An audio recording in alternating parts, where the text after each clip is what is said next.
Bonjour à tous, on se retrouve pour une nouvelle position avec ici le trait pour les noirs. Alors j'ai marqué que c'était une finale intéressante, hein. Ça aurait pu être une combinaison sauf que la combinaison ne fonctionne pas normalement, hein.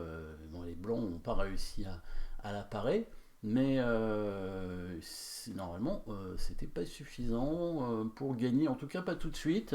Par contre, peut-être que les noirs auraient pu gagner dans une finale technique. Alors déjà regardons ce qui se passe dans cette position, ça a l'air bien équilibré, hein. Tour fou de chaque côté et trois pions du même côté aussi, donc on voit pas beaucoup pourquoi l'avantage serait pour l'un ou pour l'autre. En fait, il y a un problème pour les blancs évidemment, c'est le clouage du fou. On sait qu'évidemment le clouage c'est un thème tactique extrêmement important, très fort, très fort.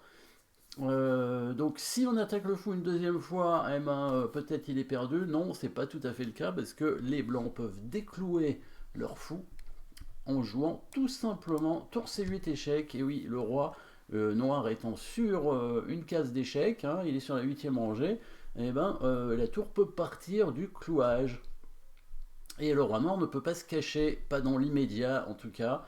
Hein, il ne peut pas aller en 8 parce que sinon l'attaque, le clouage se transforme en une attaque à la découverte, ce qui arrive souvent. Hein. Attention au clouage, quand vous faites un clouage évidemment, si c'est pas un clouage directement sur le roi, ça peut se transformer en une attaque à la découverte. Hein. Donc si le roi noir va sur une case blanche, donc qui permet au fou de faire échec, évidemment, la tour noire peut être perdue. Donc pas de roi 8.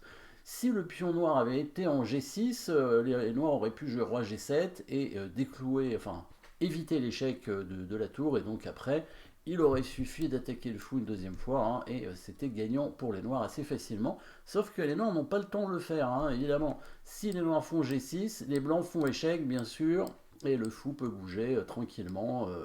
Alors pas en F3, attention quand même, hein, mais en E4. Pourquoi pas en F3? Parce que attention à l'échec ici, avec quand le roi vient en G2, le fou qui arrive en F1, et la seule case de fuite ce serait la case F3 pour le roi, parce que sinon ce sera mat à cause de l'attaque et les découvertes. Hein. Regardons tout simplement pour vérifier l'idée. Donc tour 1, s'il fait roi G2, voilà, fou F1 échec, et voilà, le roi blanc est bloqué, il est obligé de revenir, et du coup, il se fait mater en quelques coups avec fou H3.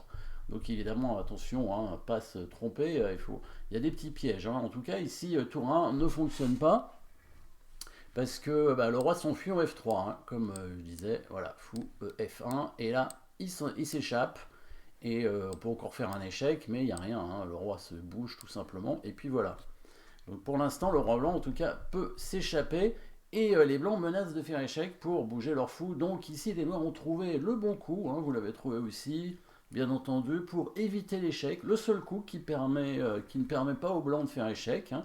Alors sans donner de pièces, évidemment, hein, bien sûr. Et ben, c'est le joli coup invisible, hein, puisque c'est un pièce qui recule. Hein, un coup d'attaque en reculant. Non, c'est pas vraiment un coup d'attaque, c'est un coup de défense, puisqu'on évite un échec. Donc finalement, c'est pas si invisible que ça. Voilà, le coup de fou qui protège le roi ici, donc qui évite l'échec de la tour. Très malin, bien sûr. Et les blancs se sont trompés, ils n'ont pas réussi à éviter bah, de se faire prendre le fou. Hein. Donc ici, ils vont. Alors, regardons la partie. Regardons la partie. Il va bouger son roi en F1, qui est certainement une erreur.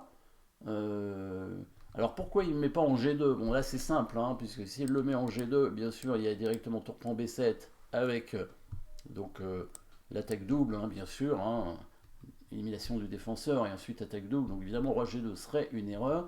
Roi F1 doit pas être très bon non plus.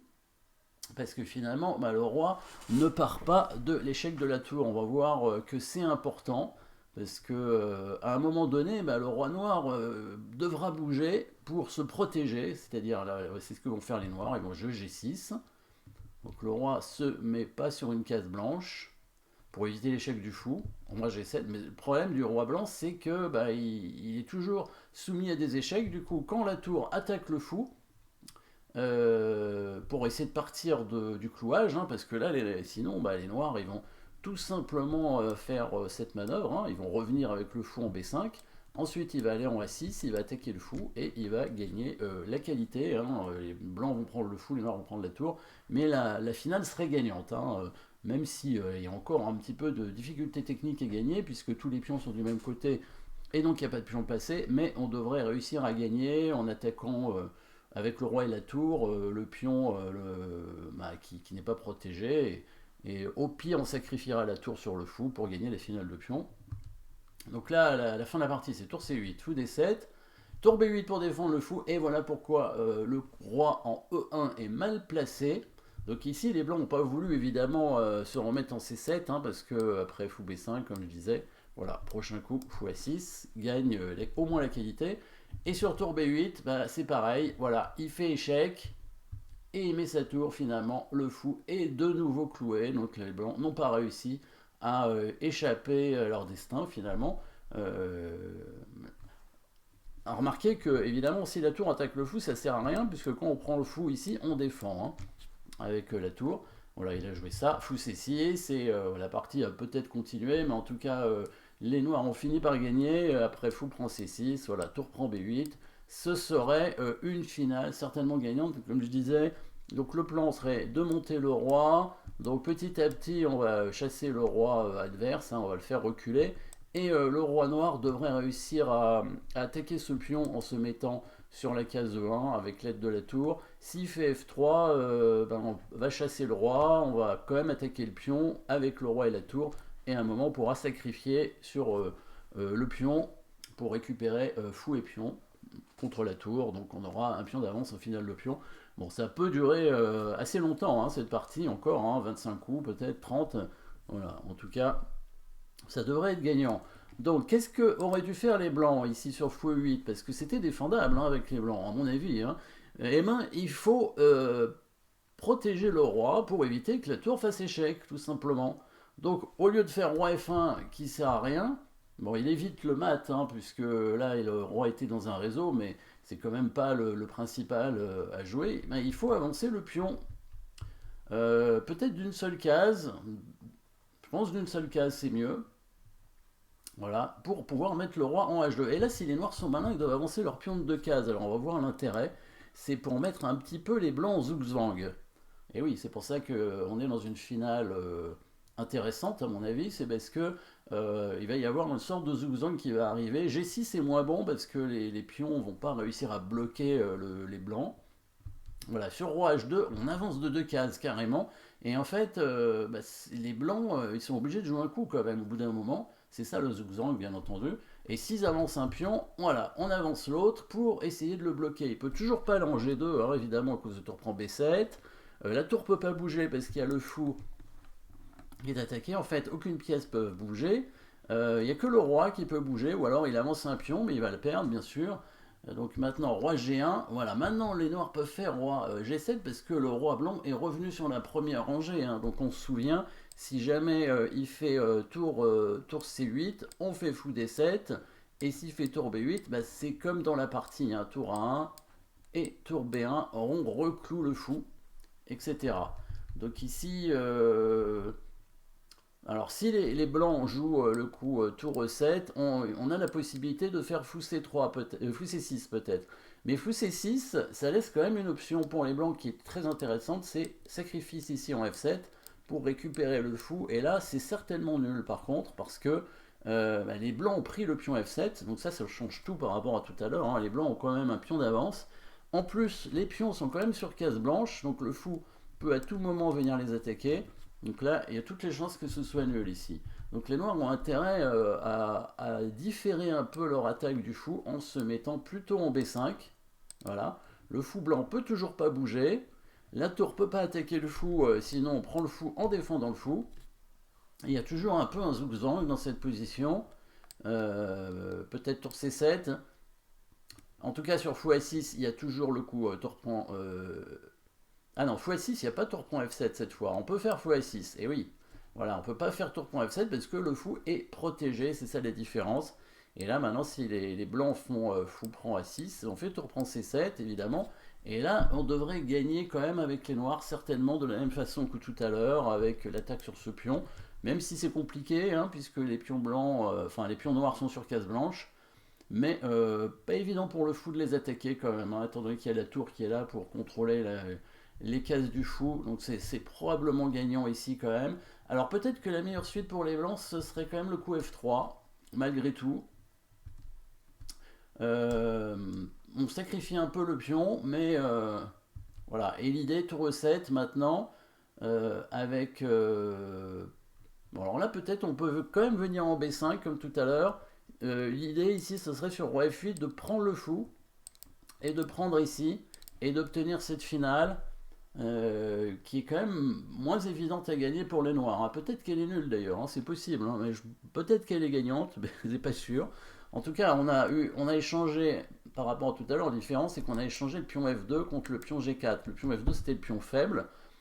Du coup maintenant, le pion faible il se retrouve en G3. Bon, attaquable peut-être par le roi et la tour, mais il y a moins de pions aussi sur l'échiquier. Le pion H5 est attaqué. Si on échange H5 contre G3, on devrait gagner avec les noirs, puisqu'on garderait quand même un pion passé. Donc c'est possible que ce soit gagnant, mais pas évident. Est-ce qu'il y a une autre façon de jouer avec les noirs? Peut-être fou B5 ici quand même, avec l'idée fou A6. Hein, alors donc, mais est-ce qu'on arrive à peu près à la même chose, hein? Roi F2, fou A6, fou prend A6, je pense que c'est à peu près pareil. Hein, tour prend E7 et roi prend F3. Voilà, ça va pas changer grand-chose. On arrive dans cette finale aussi. Hein, la tour, il faudra qu'elle vienne probablement faire échec. Hein. Après, le roi va monter. On va essayer d'attaquer ce pion, mais on a les pions sur case blanche. Alors après, le pion F7, évidemment, peut avancer. Hein, donc lui, ne pourra plus être attaqué par le fou. Par contre, il y a encore ce pion, mais on mettra la tour pour défendre, ou alors on essaiera de contrôler les cases du fou pour pas qu'il puisse attaquer le pion, mais le fou peut quand même venir certainement sur cette diagonale pour l'attaquer. Du coup, bah, la tour sera obligée de se mettre sur la 5e rangée, le roi va monter.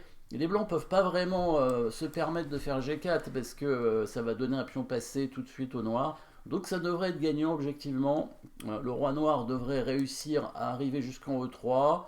On va chasser le roi pour que celui-ci puisse venir en F2, certainement, et attaquer le pion, du coup, avec le roi et la tour, même si on donne le pion H5, donc on prendra le pion G3, et le pion F devra avancer.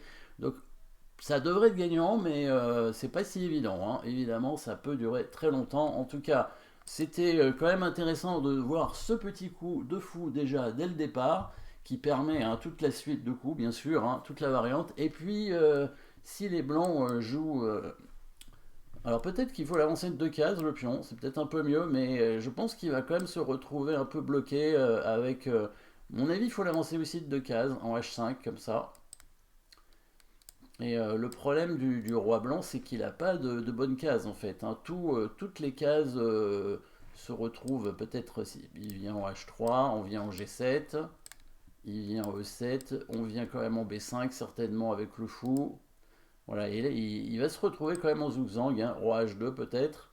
Non, mais là, il y a la menace de faire fou A6 en fait. Hein. Il y a la menace de faire fou A6. Les blancs ne peuvent pas vraiment l'éviter. Hein. Voilà, fou A6 ici. Donc tour E7 est pas bon, peut-être tour C8. Ah non, mais tour C8 est pas bon cette fois parce que le roi est en H3. Vous voyez, à chaque fois, il y a un problème avec le roi et il n'arrive pas à trouver de bonnes cases. S'il va sur la première rangée, il y a la tour qui arrive pour clouer. Si le roi est sur case blanche, il y a le fou qui donne échec. Donc il y a un zigzag ici.